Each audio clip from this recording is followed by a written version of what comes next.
Greetings, this is Classic Games Redefined. My name's Rich, and what we're looking at here is, yes, I have a ghost at and a clock. I'm going to explain what I'm doing here in a second. I'll explain what we're looking at here. This isn't exactly a mechanic or technique. It's more of a category. It's more of reasons why people do it and looking at ways they do it. What we're labeling this Universal Mutator video is handicapping. This is one of the most driving reasons they have for the sake of play balancing of wanting to change a game. And Go has a really good way of doing it, but I want to discuss a few of the games here also. What Go does for handicapping is, you see these spots out here? Depending on the weakness and the difference between the players and capability, they will put stones out in different parts of the board. More stones for the player who has the weaker. Believe you got black going first, and therefore black would put the stones down. It does it that way. Chess has issues because of the lack of granularity, and what I'll say here is check out my point salad video, and that's the reason why, another reason for doing a point salad technique, which is the granularity to scoring, is that enables you, when doing this, to be able to add handicapping to it. But what they'll do with chess is sometimes they'll take pieces off the board or adjust the clock. So one side, and that's their clock there. So anyhow, we'll adjust the clock, and that's another way to do it.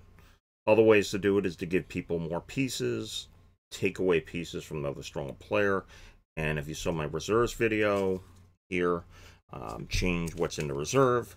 There's a lot of different ways here. This is a category video, more of a motivation. It fits into looking at mutators and why people change games and how to do it and reasons. So for the sake of completeness, I'm including it. It's not really innovative, and I'm not going into too much technique.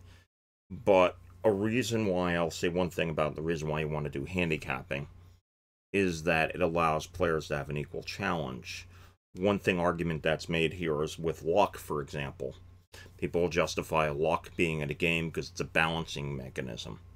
My take on luck is that it amplifies player skill. Let me explain why it does this. Because the skilled player knows how to mitigate, reduce the luck, while maximizing the benefit. So yes, there'll be sometimes we have a no-win situation, the Kobayashi Maru, for example. And that ends up being a situation where the player has no chance of winning. But still, a better way to do that is handicapping. And that's why we're looking at it here.